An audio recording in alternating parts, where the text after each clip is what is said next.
గజం భూమి కేవలం 5,000తో 605 గజాల భూమిలో 630 స్క్వేర్ ఫీట్ సింప్లెక్స్ హౌస్ కేవలం 36 లక్షలు మాత్రమే. నమస్తే రమగారు. నమస్తే జయ. రమగారు, సిరీస్లు స్టార్ట్ చేస్తున్నాం కదా, అన్నీ ఒక 2-3 భాగాలు వచ్చేలాగా చెప్తున్నట్లున్నారు. మరీ పెద్దవి కాకుండా అలా ఇంకోటి ఏదైనా స్టార్ట్ చేద్దామండి. మేలుకున్న యువరాజు లేదా కళ్ళు ఇచ్చిన యువరాజు అలాంటిది పేరు మర్చిపోయాను, కథ గుర్తుంది నాకు. మీ పేరా ఇది?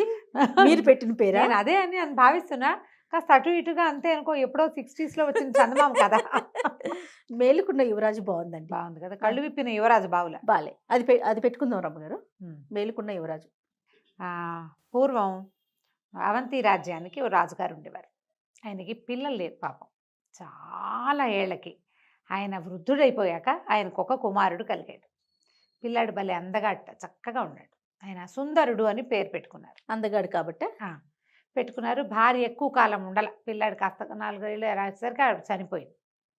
చనిపోతే ఈయన పిల్లాడి బాగోగులు అవి ఆయనే చూసుకునేవాడు, ఆయన శ్రద్ధగా ఉండేవాడు. కానీ ఆయనకి భయం పట్టుకుంది. నా తర్వాత పిల్లవాడి పరిస్థితి ఏమిటి? వీడేమో చంటి పిల్లాడు, 3-4 ఏళ్ల పిల్లాడికి ఏం తెలుస్తుంది? మరి ఎంతసేపు కన్ను పెట్టి ఉండాలి. మామూలు కొంచెం ఎర్లీగా పుట్టుంటే కాస్త పిల్లాడిని పెద్ద చేసుకుని వాడు యువరాజు పట్టాభిషేకం చేసి వాడు కొంచెం పెళ్లి పేరెంటం చేశాక తండ్రి వెళ్ళిపోతే కొడుకు ఏదో చూసుకునేవాడు. ఇప్పుడు వీడికి ఏం తెలుసు? లోకం ఎరగని కసుగాయ. అలా బాధగా ఉండేది ఆయనకి. అయితే ఆయనకి అనారోగ్యం వచ్చేసింది. ఆ దిగులతోటి సగం మంది దిగులతోటే జబ్బులు చేస్తాయి. వృద్ధులు ఇంత ఆ వయసుకు చనిపోక్కర్లా, అవును, జబ్బు చేసేసింది. అయితే ఆయన ఏం చేశాడంటే, తనని చిన్నప్పటి నుంచి కనిపెట్టుకున్న ఒక తాత ఒక ఆయన ఉండేవాడు.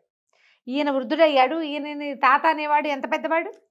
కానీ ఆయనకి భయాలు గీయాలు ఏం లేవు, యాక్టివ్గా ఉండేవాడు. ఆ పిల్లాడిని తాతకు అప్పచెప్పాడు. ఓహో, అప్పచెప్పి పిల్లవాడిని జాగ్రత్తగా చూడు, వీడికి రాజ్యం రాకపోయినా పర్వాలా, బతికుంటే చాలు, వీడు రాజే అయిపోక్కర్లేదు. ఇప్పుడు ఏంటంటే చిన్నపిల్లాడిని రాజ్యానికి ఎక్కించారనుకో, మంత్రో సైన్యాధిపతో పొరుగు రాష్ట్రం వాళ్ళు ఎవరో ఒకళ్ళు వీళ్ళ మీద పడరు. వాడు ఏమి చేస్తాడు? యుద్ధం. చిన్నపిల్లాడు చంపేస్తారు. అదే రాజద్రోహులు ఎక్కడ రాజద్రోహం తలెత్తుతుందో తెలియదు. పిల్లాడిని మాత్రం జాగ్రత్తగా చూడు. యువరాజ సౌధం అని ఒక ప్రత్యేకంగా ఒక మేడ కట్టించారు. పిల్లాడు అక్కడే ఆడుకుంటాడు, అక్కడే తింటాడు, అక్కడే పడుకుంటాడు, అక్కడే. మహారాజా సౌధం వైపుకి వాడిని రానిచ్చేవాళ్ళు కాదు, సేఫ్టీ కోసం, సెక్యూరిటీకి. సెక్యూరిటీ ఉంటుంది కదా, ఒకసారి క్లోజ్ క్వార్టర్స్ నుంచి ఇబ్బందులు వస్తాయి. అందుకని ఇలా ఉంచి ఆయన అనారోగ్యం తనకు మొదలవ్వగానే ఈ తాతకు అప్పచెప్పాడు, కట్టుదిట్టం చేశాడు. వాడి తిండి, వాడి తిప్పలు, వాడి పెళ్ళి, వాడి పేరెంటం అన్నీ ఎలా చేయాలి, ఏం చేయాలి అవన్నీ చెప్పి, రాజ్యం వచ్చినా రాకపోయినా పిల్లవాడిని బతికించి ఉంచు, వాడి బతుకు నీ పూచి అంటే ఆయన సరేనన్నాడు. తాత సంరక్షణలోనే పిల్లాడు పెరుగుతున్నాడు. కొంచెం పెద్దవాడు అయ్యేసరికి తండ్రి కాస్త పోయారు. రాజుగారు పోతే ఏమైంది? ముఖ్యమంత్రికి రాజ్యాన్ని అప్పచెప్పారు. పోవటానికి ముందే ముఖ్యమంత్రికి అప్పచెప్పి, అదే ఏమంటారు, మహామాత్యుడు ఆయనకు అప్పచెప్పి, పిల్లవాడు పెద్దవాడు అయ్యేదాకా మీరు రాజ్యం చేయండి, తర్వాత పిల్లాడికి అప్పచెప్పండి. బాగుంది, అదే కదా పద్ధతి. సరే, బాగానే ఉంది. ఆయన దారిని ఆయన ఆయనంత పెద్దవాడు ఏం కాదు, కొంచెం పర్వాల కుర్రాడు. అతనికి రాజ్యాన్ని అప్పచెప్పారు. అక్కడ సాదాసీదాగా రాజ్యం జరిగేది. ప్రజలంతా ఏమనుకునేవాళ్ళు అంటే, పిల్లాడు పెద్దవాడయ్యాక యువరాజు అవుతాడు, తర్వాత మహారాజు అవుతాడు. రాజు పట్ల ఆసక్తి ఉన్న వాళ్ళందరూ అలాగే అనుకునేవాళ్ళు. కొత్త రాజుగారి పద్ధతులు నచ్చిన వాళ్ళు ఆ రకంగా నడిపించుకుంటారు. అంతేగా, పాతరాజు కావాలని ఎంతమంది అనుకుంటారు? కొంతమంది ఉంటారు ఆ రాజా కుటుంబానికి వీరాభిమానులు. మిగిలిన వాళ్ళు అలా ఉండరు కదా. కొత్త రాజు ఏర్పరుస్తున్న ఉద్యోగాలు, ఆయన ఇచ్చేటువంటి ఇవో రాయితీలో ఏవో ఆసక్తిదాయకంగా ఉంటాయి. ఎవడైతే ఏమిటి రాజు, అలాంటి భావాలు ఉన్న వాళ్ళు కూడా ఉంటారు. ఈ సుందరుడు మాత్రం తాత సంరక్షణలోనే పెరుగుతున్నాడు. వాడి తిండి, వాడి తిప్పలు, వాడు ఎవరితో ఉండాలి, ఏం చేయాలి, విద్యాభ్యాసానికి కూడా బయటికి పంపల. అయ్యో, ఒక గురువుగారు, కొంతమంది గురువుగారులు వచ్చి ఇక్కడే బోధించేవాళ్ళు. పిల్లాడు ఒక్కడే, వాడికి బోర్ కొడుతుందని కొంతమంది పిల్లల్ని సెలెక్ట్ చేసి వాళ్ళు వచ్చేవాళ్ళు ఇతనితో ఆటకి. స్నేహితులు కూడా సెలెక్షనే. వాళ్ళు ఎవరు ఏమీ తెచ్చి పెట్టకూడదు, వాళ్ళని క్షుణ్ణంగా తనిఖీ చేశాకే లోపలికి పంపేవాళ్ళు. లోపల చాలా పెద్ద సామ్రాజ్యం లాగా ఉంది ఆ కోట. ఆ పిల్లాడికి ఇచ్చిన భవనం చాలా పెద్దది. పిల్లలు హాయిగా తిరగచ్చు, ఆడుకోవచ్చు, ఎంజాయ్ చేయొచ్చు. బయటకు మాత్రం రాకూడదు, బయటికి రానివ్వకూడదు. ఆహారం ఆయన తినకుండా ఏది పిల్లాడికి పెట్టనిచ్చేవాడు కాదు. ఓహో, బాగుంది. ఏ ఆహారము పిల్లాడికి వచ్చేది కాదు. ఎందుకంటే ఇప్పుడు మన రాజుగా ఉన్నటువంటి మహామంత్రికి ఆశపట్టి పిల్లాడిని పాడు చేసేసి ఏదైనా చేస్తే అదేలే ఆ అనుమానం ఉంది కదా. పండు కూడా తనంతట తను పిల్లాడు తినేవాడు కాదు. ఆ పిల్లాడికి ఏం పెద్ద అసంతృప్తి ఉండేది కాదు, కొంతంతా బాగానే ఉండేవాడు. క్రమంగా వాడికి బయటికి వెళ్ళాలి ఇలాంటి ఆసక్తులు మొదలైనాయి. 19-20 సంవత్సరాల లాగానే ఒక మంచి సంబంధం చూసి పెళ్లి చేశారు యువరాజుకి. పెళ్లి చేశారు. ఆ అమ్మాయి ఆ లోపలే ఉండేది, లోపలే ఉండేది. కానీ ఈ తాత భార్యాభర్తలిద్దరిని ఒక చోట ఉండనిచ్చేవాడు కాదు. కబుర్లు చెప్పుకునేవాళ్ళు, అమ్మాయి తిండి అమ్మాయిదే, అబ్బాయి తిండి అబ్బాయిది, అబ్బాయి రూమ్ అబ్బాయిదే, అమ్మాయి రూమ్ అమ్మాయిదే, సినిమాటిక్గా. ఆ అమ్మాయిని తాంబూలం కూడా ఇవ్వనిచ్చేవాడు కాదు ఆయన, తాంబూలం కూడా ఆయనే కట్టించేవాడు. వివాహం అయింది, ఇద్దరు స్నేహితుల్లాగానే ఉండేవాళ్ళు అమ్మాయి అబ్బాయి. ఇంకా కొంతకాలం గడవాలి. అయితే ఏమైంది, ఒకసారి స్నేహితులందరూ వచ్చారు. వీడికి బయటికి వెళ్ళాలన్న ఉత్సాహం అవి మొదలైపోయినాయి. ఆ భార్య బయట అలా ఉంటుంది ఇలా ఉంటుంది, మా ఊళ్ళో ఇలా ఉండేదని చెప్తుంది, వీడికి ఉత్సాహం. అయితే ఏమైంది, ఒకసారి ఫ్రెండ్స్ అందరూ వచ్చేసరి కల్లా మేడ మీదకి వెళ్ళారు. చాలాసేపు మేడ మీద ఉంటే దూరంగా ఒక తెల్లటి సౌధం కనపడింది. అది ఎంత బాగుందో, అది ఎవరిల్లు ఏమిటి అన్నారు. అనేసరికల్లా ఈ స్నేహితుల్లో ఉత్సాహవంతుడు ఒకడు ఏమన్నాడంటే, నిజాన్ని నువ్వు అక్కడ ఉండాల్సింది, అది మహారాజ భవనం, సభాభవనం, నువ్వు అక్కడ ఉండాలి, వైట్ హౌస్ అక్కడే కదా నువ్వు ఉండాల్సింది.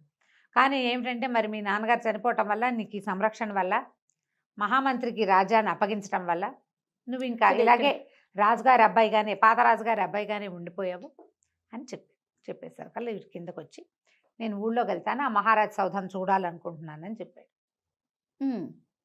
చెప్పితే సరే మరి ఈయన ఏం చేశాడు, కొంచెం ముందు వెనక ఆడి తాతన్నాడు ఏర్పాటు చేస్తానని చెప్పాడు. చెప్పి ఏం చేశాడు, కొన్ని గుర్రాలు సిద్ధం చేశాడు. ఈయన ఫ్రెండ్స్, కుర్రాడు, తాత కూడా ఒక గుర్రం మీద అందరూ కలిసి బయలుదేరారు. ఇప్పుడు ఒక్క కుర్రాడు పరిగెత్తుకుంటూ వెళ్ళి 4 చలాంగులో చూసి రావటం వేరు, సపరివార సమేతంగా టిక్కు టిక్కు టిక్కు అని ఏం ఉత్సాహం ఉంటుంది వాడికి. కానీ పాపం వెళ్ళాడు. వెళ్తే సరే అందరూ పలకరించారు, రాజుంది యువరాజుని చూసారు, జనమంతా ఉత్సాహపడుతున్నారు చాలామంది. ఆ సభాభవనానికి వెళ్తే అక్కడ సభ జరుగుతుంటే ఎవ్వరూ తనకి పలకలేదని, అక్కడున్న వాళ్ళకే పలుకుతున్నారని అర్థమైంది తనకి. ఉండబుద్ధి కాల అక్కడ, ఇదంతా నాది కదా, ఏమిటి నా పరిస్థితి ఇట్లా ఉంది, నేను ఎందుకు ఇలా అయిపోయాను, ఈ తాత నన్ను వదలడే, తాతదేమిటి ఆయనకి ఏముంది, రాజాజ్ఞ, పిల్లాన్ని బతికించాలి అంతే, ఇంకంతకంటే ఏం చేయలేడు. సరే వెనక్కి తిరిగి వచ్చేసారు. తిరిగి వచ్చేసేసరికల్లా ఆ పూట పడుకుంటే ఈ అబ్బాయికి ఎలాగైనా వెళ్ళిపోవాలనిపించింది. వెళ్ళిపోవాలి, అక్కడికి వెళ్ళాలి, మళ్ళీ వెళ్ళాలి ఇంకొకసారి, ఈసారి ఈ గుంపుతో వెళ్ళకూడదు. వెళ్ళాలి అంటే తాత ఏమంటాడు, తను కూడా తయారవుతాడు వెనకాల. చెప్పకుండా వెళ్ళిపోవాలా? చెప్పకుండా వెళ్ళిపోదాం అనుకున్నాడు. ఇక భవనంలోంచి బయటపడడానికి మార్గాలు చూశాడు. అన్ని తలుపులు బంధించబడి ఉన్నాయి, గవాక్షాలు ఉన్నాయి, కిటికీలు ఉన్నాయి. కిటికీలోంచి దిగాలంటే ఎలా దిగాలి ఆలోచించి వెతకడం మొదలుపెట్టాడు. వెళ్తే అన్ని గదులు వెతికాడు, ఒక పెద్ద తాడు కావాలి నాకు, ఇది కట్టేసి దిగుదాం. వెతగ్గా తన భార్య గదిలో ఒక తాటి నిచ్చెన కనపడింది అతనికి. ఈ తాటి నిచ్చెన అక్కడ ఎందుకుందో, దీన్ని ఎవరు ఉపయోగిస్తున్నారో ఆలోచించాల. అప్పటికి గంటసేపటి నుంచి వెతుకుతున్నాడు. మనకు కావాల్సిన వస్తువు దొరికినప్పుడు డెస్పరేట్గా వాడేద్దాం అనుకుంటాం. అవును, అంతేగాని దేనివల్ల ఉంది, ఎవరు పెట్టారు, ఏం చేస్తుంది, ఈ గదిలో ఎందుకుంది, అలా ఊహ రాక ఆ తాటి నిచ్చెన్ని కిటికీలోంచి బయటేసుకుని దిగేశాడు. దిగేసి నిశ్శబ్దంగా గోడలు దాటుకుంటూ బయలుదేరి బయటికి వెళ్ళిపోయాడు. పై సౌధంలో పై అంతస్తులో ఉన్నవాడు కిందకి దిగి వచ్చాక ఏముంది, అది దిగేశాక ఇక మామూలు గోడలే, తలుపులకు తాళాలు వేస్తారు కానీ గోడలకు తాళాలు వేయలేరు కదా, కాస్త ఎత్తుగా ఉంటాయి అంతే. మెల్లిగా ఇక కోట ఈ మన దానికి ఆ సౌధం తాలూకు గోడలు అవి గేట్లు దాటుకుని బయటకు వచ్చాడు. బయటకు వస్తే అక్కడొకళ్ళు మాట్లాడుకుంటూ మాటలు వినపడుతున్నాయి. యువరాజు బయటకు వచ్చాట ఈ మధ్య, అంటే ముందు వచ్చాడు కదా, ముందు రోజు బయటకు వచ్చాట. నిజానికి న్యాయం పడితే ఆయన రాజ్యం చేయాలి కుర్రాడు, ఈ దుర్మార్గుడి చేతిలో పడ్డాం మనం అని ఒకళ్ళు మాట్లాడుకుంటున్నారు. అక్కడి నుంచి ఇంకోళ్ళు ఎవరో మాట్లాడుకుంటున్నారు. ఆ ఎవరైతే ఏముందిరే, రాజు అన్నవాడు, అతనికి ఏం తెలుసు, యువరాజుకి చిన్నవాడు పగే ఆ సౌధంలోనే ఉన్నాడు, ఈ చిన్న సౌధంలో ఉండేవాడికి ఏం తెలుస్తుంది అని ఇంకొకళ్ళు ఇంకా ముందుకెళ్తే అమ్మో వాడి రాసలీలు ఏం ఎక్కువైపోయినాయో, వీడితో ఎప్పుడు వీడి పీడ విరగడుతుందో అని రాజు గురించి మాట్లాడుకుంటున్నారు. ఇతను ఆశ్చర్యంగానూ ఉంది, ఆలోచనగానూ ఉంది. ఉమ్. ఎట్లా నేను నా రాజ్యాన్ని తీసుకోగలుగుతాను? ఇలా ఆలోచిస్తుంటే ఒక బండి వస్తూ కనపడింది. నేను గబగబా చెప్పేస్తున్నా, కొంచెం వివరంగానే ఉంది అది. ఆ బండిలో మహామాచుడు ఇప్పుడు రాజుగా ఎవరున్నాడో ఆయన, మంత్రి పక్కపక్కన కూర్చొని వెళ్తున్నారు. ఆ బండి ఎత్తైన బండి, వెనకకి ఇట్లా కిందకి కాళ్ళు పెట్టుకుని దిగడానికి మెట్టుకి కిందకి ఒక సాధనం ఉంది. అంటే మెట్లు ఉంటాయి కదా ఆ బళ్ళకి. ఆ చటుకుని ఏం చేశాడు, చీకటి మాటున ఆ బండి వెనకాల మెట్టు పట్టుకుని మెట్టు మీద కూర్చుని ఆ బండితో పాటు వెళ్ళిపోయాడు. ఓహో. వెళ్ళిపోయేసరికి అదొక పెద్ద సౌధం. అందులోపలికి వెళ్ళాడు. ఈ బండిలోంచి ఆయన దిగాడు. ఈ కుర్రాడు కూడా, మన యువరాజు కూడా నక్కుతూ సుందరుడు వాళ్ళ వెనకాల పడి వెళ్ళాడు. ఉమ్. వెళ్తే లోపల చాలామంది ఏమిటో ఆడవాళ్ళు, డాన్సులు, నాట్యాలు, గీట్యాలు ఉన్నాయి. ఈయన ఒరిజినల్ సౌధం కాదు, మంత్రి గారిది కాదు, ఇదేదో వేరే ఒక ప్రాంతం. ఇతనికి వేరబౌట్స్ తెలియవు, ఈ రాజుగారి వేరబౌట్స్ తెలియదు, అది ఇప్పుడు మంత్రివి తెలియవు, తన ఇల్లు అదంత వివరం ఏం తెలియదు తెలీదు అబ్బాయికి. కదా. ఉమ్. అయోమయంగానే ఉంది అతని పరిస్థితి. రోడ్లు అలవాటు ఉన్నవాడు కాదు కదా, వెళ్ళిపోయాడు అంతే. ఉమ్. కానీ అది మంత్రి గారి ఇల్లు అయితే అక్కడెక్కడో బండెక్కి రాత్రిపూట ఇక్కడికి ఎందుకు వస్తాడు? ఇది వేరే ప్లేస్ అనమాట. ఆ మాత్రం ఆలోచన ఉంది. ఉమ్. తీరా అతను మంత్రి దిగి వెళ్ళాడు. ఇతను కూడా నక్కుతూ నక్కుతూ నక్కుతూ అతను వెనకాల వెళ్తే మంత్రి హా అని చేతులు చాపి ఎవరినో కావలించుకున్నాడు. ఇంత ఆలస్యం చేసావు, ఈ దొంగ బతుకు నేను బతకలేకపోతున్నాను అన్న గొంతు వినపడింది. ఆడవాళ్ళ గొంతు. నిర్ఘాంతపోయాడు. ఆ గొంతు ఎవరిదంటే ఇతనికి బాగా తెలిసిన గొంతు. ఆ కంఠాన్ని ఇక్కడ వింటానని వాడు ఎప్పుడు జీవితంలో ఊహించుంటాడు. హతాశుడైపోయి చూస్తూ నుంచున్నాడు ఒక మూల. అయితే ముఖ్యమంత్రి రాజుగా ఉన్నవాడు ఎవరినో కౌగిలించుకున్నాడు. ఇతను నిర్ఘాంతపోయాడు. నిర్ఘాంతపోయింది ఎవరినో చూసి కాదు, అక్షరాల యువరాజు యొక్క భార్య. తెల్లపోయాడు, హతాశుడైపోయాడు. నా భార్య ఈ ముఖ్యమంత్రికి ప్రేయసా? ఇలాంటి ఒక అమ్మాయిని ఆ తాతకి తెలియకుండా మోసం చేసి తనకిచ్చి పెళ్లి చేశాడు. ఓహో. అక్కడి నుంచి ఆవిడ ఈయన తిట్ట మొదలెట్టింది. వాళ్ళ పొద్దున యువరాజు అంత శుభ్రంగా వీధిలోకి వచ్చేసాడు, వాడిని చంపేయకూడదు, ఒక బాకు విసిరినా అయిపోయేది కదా, నేను అక్కడ ఉండలేక వస్తున్నాను, ఈ రాత్రిపూట రోజు రహస్యంగా నీకోసం రాలేకపోతున్నాను నేను, ఇవాళ తాటనిచ్చిన ఎవరో వాడారు కూడాను అన్నది. వీడికి అర్థమైంది అప్పుడు, ఓహో ఆ తాటనిచ్చిన అందుకే ఆవిడ రోజు రాత్రి దిగేస్తుంది, ఆవిడ గది వేరు వీడి గది వేరు, ఆవిడ దారి ఆవిడ దిగెళ్ళిపోతుంది, కాసేపు ఏదో పిచ్చి కబుర్లన్నీ చెప్తుంది, అయిపోయింది. నా మీద కుట్ర జరుగుతోందంటే ఇంతకుముందు వాళ్ళిద్దరూ మాట్లాడుకున్నారు, రాజుగా ఉన్నవాడును ఆయన మంత్రిను. బాహాటంగా వస్తే యువరాజు రోడ్ల మీద పడి తిరుగుతున్నాడు, వీధుల్లో పడి తిరుగుతుంటే ఎక్కడా ఏమీ చంపేయకుండా అలా వదిలేశారేమిటి, ఇలాంటివన్నీ విని చివరిగా అమ్మాయి కూడా పూర్తిగా అడ్డం తొలగించుకోవాలని చూస్తున్నారు. ఇంతలో వాళ్ళిద్దరూ మాట్లాడుకుని ఓ చోట కూర్చున్నారు. మాట్లాడుకుని పద లోపలికి వెళ్దామని బెడ్రూమ్లోకి వాళ్ళిద్దరూ గదిలోకి వెళ్ళిపోయారు. హాల్లో ఇంచి వెళ్ళిపోయేసరికల్లా ఇతను ఆశ్చర్యపోయి ఉన్నాడు కదా, చటుక్కని లేచి నిలబడ్డాడు. వాళ్ళ వైపు వెనకాల వెళ్ళడానికి ఒక అడుగు అయిపోయాడు. ఇంతలో ఏమైంది, అక్కడ తగిలించున్న వస్తువు ఏదో చేతికి తగిలి కణేల్మని మోత వచ్చింది. మోత రావడం అంటే ఒక ఆడగొంతు వచ్చింది బయటికి. ఎవరది అక్కడే అని, అంతా స్త్రీలే ఉన్నారు, అంతఃపుర రక్షణ. అక్కడి నుంచి కత్తులు దూసుకుంటూ ఆడాళ్ళు పరిగెత్తుకొచ్చుతూ వచ్చేసారు. స్త్రీలే. పరిపోయాడు, పరిగెత్తాడు. ఇక అక్కడ దొరికితే ఇంకా దొరికిపోయినట్టే, పొద్దున్న తరగకుండా వదిలేసారు, ఇప్పుడు తరిగేస్తారు వాళ్ళు. ఇక పరిగెత్తాడు పరిగెత్తాడు పరిగెత్తాడు. ఆ ఉద్యానవనము అదో క్రీడా మండపంలాగా ఉంది, అది చాలా పెద్ద ఇల్లు, ఒక పెద్ద మందిరం. ఆ మందిరాన్ని దాటుకుంటూ అవతల వీధుల్లోకి పరిగెత్తాడు. అయితే అక్కడ ఒక పురాతన మందిరం ఒకటి ఉంది, పాతకాలంలో అది అన్నదాన సత్రమట, రాజు ఏర్పరిచింది.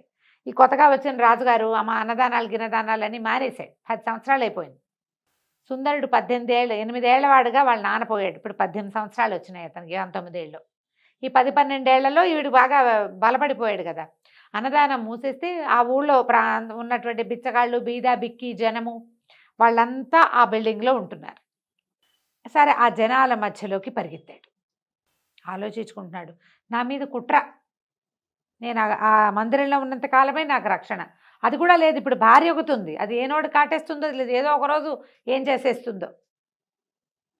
ఆ తాత ఏం చేస్తాడో, నేను కాపాడగలుగుతాడు? భార్య చేతులోంచి ఎంతకాలం కాపాడతాడు? ఎంతకాలం భార్య భర్తని ఒక చోట ఉండనివ్వకుండా చేయగలుగుతాడు? అతనికి ఏం చెయ్యాలో తెలియలే. అయితే బయట రక్షక భటులు పరిగెడుతున్నారు, ఆడవాళ్ళ అరుపులు వినపడుతున్నాయి. ఇతను అసలు లోపలికి వచ్చేసాడు. ఇంతలో ఏమైంది, సడన్గా ఆ దీపాలు అవి అక్కడక్కడ కొంచెం చిన్న చిన్న నూనె దీపాలు ఉన్నాయి. అర్ధరాత్రి అయిపోయింది. ఒక మూల ముడుచుకుని కూర్చున్నాడు ఇతను. కూర్చుంటే ఒక వ్యక్తి లోపలికి వచ్చాడు. ఈ వచ్చిన వాడు మంచి బ్రహ్మాండమైన ఆజానుబాహువు, పెద్ద భారీగా కనపడుతున్నాడు. ఇతను ఏమనుకున్నాడు, సుందరుడు ఎవడో నన్ను పట్టుకోవటానికి వచ్చిన వాడే అనుకున్నాడు. కానీ నిజానికి కాదు, అతను ఒక మంత్రసిద్ధి కలిగినటువంటి గజ దొంగ. వీళ్ళు ఏం చేస్తారట, దొంగల దగ్గర నేత్రాంజనం అని ఉంటుంది, అది కంటికి పూసుకుంటారట రాత్రిళ్ళు. ఆ కంటికి పెట్టుకుంటే చీకట్లో కూడా కళ్ళు కనపడతాయట. ఆ అంజనం పూసుకుని ఈ చీకటిలో ఉన్నటువంటి ఈ బిల్డింగ్ లోపలికి వచ్చాడు. వచ్చి అటు ఇటు నడుస్తూ వచ్చి ఈ కుర్రాడి దగ్గరకు వచ్చి లేపాడు. డబ్బులు ఇస్తాను, పని చేస్తావా అని. ఇతనికి అర్థమైంది ఈ దగ్గర ఏమీ ఆయుధాలు లేవు, ఏదో పిలుస్తున్నాడు. ముందు ఇక్కడి నుంచి బయటికి వెళ్ళడానికి ఒక మార్గం కావాలి. తను బయటికి వెళ్తే తనని వాళ్ళు గుర్తుపడతారు. వీడెవరితోటో వెళ్తే గుర్తుపట్టకపోవచ్చు, పనివాడిగా వెళ్తే. నాకేం కళ్ళు కనిపించట్లేదు, చీకటి గుయ్యారం అన్నాడు. దాందే ఉందని ఏం చేశాడు అతను, ఈ ఆంజనేయం తీసి నేత్రాంజనం వాడి కంట్లో పెట్టాడు. అంజనం కంట్లో పెట్టేసరికి అంతా కనపడ్డా మొదలెట్టింది. అందరూ మనుషులు ఎడాపెడా పడుకున్నాడంతా మాస్టిగా మురిగ్గా దిగమాలినట్టుగా ఉంది. చాలామంది ముష్టివాళ్ళు, వాళ్ళు దారిపోయే వాళ్ళు ఎవరెవరో పడుకున్నారు. వాళ్ళ మధ్య నుంచి ఎవరిని తొక్కకుండా ఇద్దరు కలిసి దాటుకుని వచ్చారు. పద వెళ్దామని ఎక్కడికో తీసుకుపోయాడు. వాళ్ళ ఇంటికి ఒక గుహలాగా ఉంది. అక్కడ బయట నిలబడి ఏదో మంత్రం చదివాడు. గుహ తెరుచుకుంది, లోపలికి వెళ్ళాడు. లోపల అతని భార్య, కూతురు వాళ్ళు ఉన్నారు. బోళ్ళంత సంపద ఉంది. ఆయన ఏం చెప్పాడంటే భార్యకి, ఈ కుర్రాడిని తీసుకెళ్ళి ఒక చోట కూర్చోబెట్టి నేను మళ్ళీ వస్తాను, పని ఉంది, మన పనికి వెళ్ళేటప్పుడు నేను నిన్ను తీసుకెళ్తాను, ఇక్కడ ఉండమని ఒక చోట కూర్చోబెట్టి లోపలికి వెళ్ళాడు. భార్యకి చెప్పాడు. ఇవాళ అతను ఏం చేశాడు, వచ్చేటప్పుడు ఒక పెద్ద 2-3 మూటలు వీరితో మోయించి తీసుకొచ్చాడు ఈ సుందరుడితోటి. నేను ఒక చోట బిచ్చగాళ్ల మందిరంలో ఒక కుర్రాడిని చూశాను, చాలా అందంగా ఉన్నాడు, సామాన్లు మోసుకురావటానికి వాడిని తీసుకొచ్చాను, పిల్లాడు బాగున్నాడు, వాడికి మన దొంగతనం విద్యలు నేర్పుకుంటే మన పిల్లనిచ్చి పెళ్లి చేయొచ్చు అంటే. ఈవిడేమంది, ఇట్లా కొత్తవాడు ఎవరినో తెచ్చి పెళ్లి చేస్తానంటావేమిటి, చంపేసేయి, అందరిని చంపేసినట్టే. అక్కడి నుంచి ఒక మనిషిని తీసుకొచ్చి వాడికి తన గుర్తు తెలియకుండా చంపేస్తాడట అతను. చంపేయమన్నది. వీడు సామాన్లు మోసుకొచ్చాడు, మోసుకొచ్చిన వాడిని చంపేస్తారనమాట. ఆయన దొంగతనం చేసిన వస్తువులన్నీ మోసుకొచ్చారనమాట. చంపేయమనగానే ఇతని పక్కన కూర్చున్న, తన భార్య పక్కన కూర్చున్న అతని కూతురు, ఒక 16 ఏళ్ల పిల్ల, బయట ఉన్న వాడెవడో చూడడానికి బయటకు వచ్చింది. తీరా చూస్తే ఎంత బాగున్నాడు. బాగుండేసరికల్లా అమ్మాయింది గబుక్కొని గబగబా దగ్గరకు వచ్చేసేసి వాళ్ళ అమ్మ నాన్న ఇంకా డిస్కషన్ పెడుతూనే ఉన్నారు. ఇది బయటకు వచ్చేసి ఈ కుర్రాడిని చేయిపుచ్చుకుని గుమ్మం దాకా తీసుకెళ్ళి ఓ మంత్రం చెప్పింది. ఈ మంత్రం చదువుకో, తలుపు తెరవబడుతుంది, తలుపు తీసుకుని పారిపోయి, ఇక్కడే ఉంటే చంపేస్తారు అని చెప్తే ఆ కుర్రాడు, చీకటి, వాళ్ళకి నేత్రాంజనం ఉంది కాబట్టి కనిపిస్తుంది, వీడికి నేత్రాంజనం ఉందిగా, ఆ నేత్రాంజనంలో ఆ పిల్ల వైపు తలకాయ తిప్పి చూశాడు. చూస్తే పిల్ల చక్కగా ఉంది, బుద్ధిమంతురాళ్ళగా. ఎవడైనా ఒకడు అనవసరంగా మరణించకూడదు అనుకుని ఆ బుద్ధి నచ్చింది. పెళ్ళంగా ఉండి రాజును చంపేద్దామని చూసేదాన్ని చూశాడు, అదే ఆడవాళ్ళని నమ్మకూడదు అనుకున్నాడు. చూస్తే ఈ పిల్ల మంచి పిల్లలే ఉంది. సరే ఆ మంత్రం చదువుకుని బయటికి వెళ్ళిపోయాడు. ఆ చీకట్లోనే నడుచుకుంటూ మొత్తానికి తన దారి వెతుక్కుని తన భవనం వైపుకి బయలుదేరాడు. తెల్లవారుతుండగా భవనం చేరుకున్నాడు. రాత్రే ఈ కుర్రవాడు మాయమైపోయిన సంగతి తాతకు తెలిసిపోయింది. వెతుక్కుంటున్నాడు. ఇతను ఏమన్నాడంటే, తాత ఇంకేం భయం లేదు, మనం ఏం చేయాలో మనకు తెలిసిపోయింది, ఏం జరుగుతుందో కూడా మనకు తెలుసు, నువ్వు అర్జెంటుగా వెళ్ళి ముఖ్యమంత్రిని పిలుచుకురా అని చెప్పాడు. రాజోచితమైన బట్టలు వేసుకున్నాడు. తన స్నేహితులందరికీ కబురు చేశాడు, రండి అని. అక్కడి నుంచి మంత్రి గారు వచ్చాడు. మంత్రి రంగాని కుర్రాడు అడిగాడు, సుందరుడు, నన్ను చంపడానికి చాలా ఎత్తులు వేస్తున్నారు, ఇదేనా మా నాన్నకి మీరిచ్చేది, మా నాన్నకు మీరిచ్చే గౌరవం అంటే? ఆ మంత్రి కాళ్ళ మీద పడ్డాడు. నన్ను క్షమించండి బాబు, నేను వాడితో కలిసి లేను, నేను గనక మీ వైపు మాట్లాడితే నా పీక ఉత్తరిచ్చేస్తాడు, నా కుటుంబం కోసం నాకు ఇంకో దారి లేదు, మన రాష్ట్రంలో మన రాజ్యంలో ఉన్న సైన్యాధిపతులు కానీ దండనాయకులు కానీ అందరూ కూడా ప్రభుభక్తి పరాయణులే, కానీ వీడు పాత ప్రభువు పేరెత్తంగానే చంపేస్తాడు, లేదా జైల్లో పెడతాడు, నగర బహిష్కారం విధిస్తాడు. చాలామందికి అట్లా జరిగిపోయింది. నేను కాకుండా ఇంకా 4 మంత్రులు ఉండేవాళ్ళు, వాళ్ళందరూ ఇళ్ళదారి పట్టేశారు. ఇళ్ళదారంటే పైదారే. మేము కూడా మిమ్మల్ని కనుక వెనకేసుకుని వచ్చామా మేము దొరికిపోతాం. అందుకని ఇక తప్పనిసరి పరిస్థితి అయ్యి మేము అతను వెనకాల ఉండవలసి వస్తుంది. ప్రజలు కూడా విసిగిపోయి ఉన్నారు అతనితోటి. రాజ్యాధికారం మంత్రులు చేజిక్కించుకుంటే ఎట్లా? ఆ కాలం పద్ధతి అది కాదు. క్షత్రియులకే కావాలి. అతను కడు దుర్మార్గుడు. చాలా ఆలోచించి మీ భార్యని కూడా తన ప్లాన్ చేసినట్టుగానే తీసుకొచ్చి మీకు అప్పచెప్పాడు. ఆ పెళ్లి కూతురు సంబంధాలు అవన్నీ కూడా జాగ్రత్తగా ఈ తాతని మోసపుచ్చాడనమాట. అతని వైపు మాట్లాడడం తప్పిస్తే మాకు ఇంకో దారి లేకపోయింది. మీరు ఇప్పుడు ఏం చెప్పమంటే అది చేస్తా, ఏం చెప్తే అది చేస్తా, మీరు ఏం చేయమని చెప్పి ఆజ్ఞాపించినా సరేనన్నాడు. అనగానే సరే, ప్రజలందరికీ తెలియజేయండి యువరాజు పట్టాభిషేకం చేసుకుంటున్నాడని. ఒకటే రోజులో ఈ రోజు జరిగిపోవాలి. వాళ్ళకి ఇంకా ఊహ రాల. రాజకుమారుడు బయటికి వెళ్ళిపోయాడు, వాడు ఇవన్నీ చూసేశాడు, వాళ్ళకేం తెలియదు. పటాటోపంగా వెళ్తే తెలిసిపోతుంది. నువ్వు అందరికీ ఒక వార్త బయటికి రాకుండా తెలియచేయాలి. అక్కడి నుంచి ఈ తమ దగ్గర సైనికులు వాళ్ళు కొంతమంది సైన్యం ఉంటారు కదా, ఈ అబ్బాయి తోడున్నారు కదా, ఈ అమ్మాయి వీళ్ళతోటి ఆ అమ్మాయిని తన భార్యని పెడరెక్కలు విరిచి కట్టించేసాడు. ఒకేసారి నిన్నొచ్చిన యువరాజు ఇవాళ మళ్ళీ వస్తాడని ఎవ్వరూ ఊహించలే. ఎందుకంటే అతను 10 ఏళ్ల వయసులోనో 9 ఏళ్ల వయసులోనో ఒకసారి వచ్చాడు, మళ్ళీ 18-19 ఏళ్ళు వచ్చాక రెండోసారి వచ్చాడు ఊళ్ళోకి. నిరాడంబరంగా గుర్రం వేసుకుని వెళ్ళిపోయాడు. స్నేహితులందరినీ కాసేపు ఆగి రమ్మన్నాడు. పటాలం అంతా పోయిందనుకో, ఏదో పటాలం వస్తుందని చూస్తారు. ఒంటరిగా వెళ్ళే యువరాజుని ఎవరు చూస్తారు? ఆగమేఘాల మీద వెళ్ళిపోయి రాజభవనంలోకి ప్రవేశించి వెళ్ళి సింహాసనం మీద కూర్చున్నాడు. అప్పుడే ఇంకా సభ సర్దుకుంటున్నారు జనాలు. ఈ సింహాసనం మీద వచ్చి కూర్చున్న యువరాజును చూసేసరికల్లా ఏముంది, మహారాజుకి అంటారు కదా, యువరాజుకి జయ అని అరిచారు కొంతమంది. ఇంతలో ఏమైంది, దండనాయకుడు రాగానే ఇప్పుడు ఆ సింహాసనానికి విలువ, దాని మీద ఎవరుంటే వాళ్ళ మాట వినవలసిందే వాళ్ళు, అంతే. మహామార్చుడి పెడరెక్కలు విరిచి కట్టి పట్టుకురండి అని కేకేశాడు. దండనాయకుడు ఒకటే పరుగులోకి వెళ్ళిపోయాడు అంతఃపురంలోకి. ఆ రాజుగా ఉన్న మంత్రిని రెక్కలు చేతులు కట్టేశారు వెనక్కి. 2 సైనికులు ఒక్క కర్ర దూర్చి చేతుల మధ్యలో మోసుకుని తీసుకొచ్చేశారు. అక్కడి నుంచి బంధించిన ఇతని భార్యను కూడా తీసుకొచ్చారు. వీళ్ళిద్దరి నేరము ప్రూవ్ అయిపోయింది. ఆ అమ్మాయి ఇతని భార్య, ముఖ్యమంత్రి భార్య. పెద్ద వయసు ఏం కాదు, చిన్న వయసుదే. అప్పుడు చేసుకునేవాళ్ళు కదా అట్లా పెళ్ళిళ్ళు. ఇవి ఇతన్ని చంపేస్తే శాశ్వతంగా రాజు అయిపోవచ్చు, రాణి అయిపోవచ్చు. అక్కడి నుంచి వాళ్ళిద్దరిని కారాగారంలో పెడేశారు. తర్వాత కొరత ఇస్తారు, అతన్ని కొరత ఇస్తారు, అమ్మాయికి ఉరిశిక్ష ఇస్తారు, శిక్షలు విధించేశారు. రాజ్యంలో ఇతను ఇవాళే నా పట్టాభిషేకం, ముహూర్తం లేదేం లేదు, నేను రావటమే ముహూర్తం అన్నాడు. ఆ తాత వెంటనే సంతోషంగా అందరినీ పిలిపించి మధ్యాహ్నానికి యువరాజుకి పట్టాభిషేకం చేసేశారు. పట్టాభిషేకం చేయగానే రాజ్యంలో ఎక్కడెక్కడ ఏమేమి జరుగుతున్నాయో అన్నీ లిస్టు పెట్టరండి అన్నారు. జనరల్గా పోస్టింగ్ తీసుకున్నప్పుడు చేసే పనే కదా. అక్కడి నుంచి బిచ్చగాళ్ళ సత్రంగా పేరుపడిన ఆ పాత సత్రాన్ని దాన్ని రివైవ్ చేసి అన్నదాన సత్రాన్ని చేయమన్నాడు. అక్కడి నుంచి ఇతనికి మంత్రం తెలుసు. అంజనం దారి వేసుకున్నప్పుడు నడిచి వెళ్ళాడు కదా, అక్కడి నుంచి పాదచారిగా అక్కడికి వెళ్ళాడు. ఏ గుహలో నుంచి తను బయటకు వచ్చాడో ఆ గుహ దగ్గరికి వెళ్ళి ఆ మంత్రం చదివి, ఆ తలుపు తెరుచుకుంటుంది మంత్రం చదివితే, లోపలికి వెళ్ళి లోపలున్న ఆ గజ దొంగ దగ్గరికి వెళ్ళాడు. మీ అమ్మాయిని నేను వివాహం చేసుకుంటాను, ఆమె వల్లే నేను బతికి ప్రాణాలతో వెళ్ళిపోయాను అని చెప్పేసరికి అలా అతను పాదాలు పట్టుకున్నాడు. నన్ను క్షమించండి, నేను గజ దొంగ అంటే, నువ్వు కొత్తవాళ్ళుగా ఉండు మాకు, నువ్వు చీకట్లో కూడా చూడగలిగేవాడివి, మంత్రసిద్ధి ఉంది నీకు, మంత్రసిద్ధి ఉన్నవాడు రాజ్యాన్ని కాపాడాలి, అంతే. నువ్వు గజ దొంగగా ఎందుకుంటందుకు, రాజ్యం అంతా నీ చేతిలోనే పెడతాను నేను అని చెప్పి అతన్ని మామగారుగా చేసుకుని ఆ దొంగ యొక్క కూతుర్ని వివాహం చేసుకున్నాడు. రాజు రాణిగా ఎంతో కాలం రాజ్యాన్ని పరిపాలించారు. 20 ఏళ్ళు వచ్చేదాకా నా రాజ్యము, నా ప్రజలు, నా జీవితం అని మేల్కొలుపు రాల. ఒకసారి ఊళ్ళోకి వచ్చి చూసేసరికి అతనికి వచ్చింది తెలిసిపోయింది. ఆ విధంగా మేల్కొన్న యువరాజు కథ పరిసమాప్తం అయిపోయింది. చాలా బాగుంది రమ్మగారు, సింపుల్గా సూపర్. నమస్తే అండి. నమస్తే.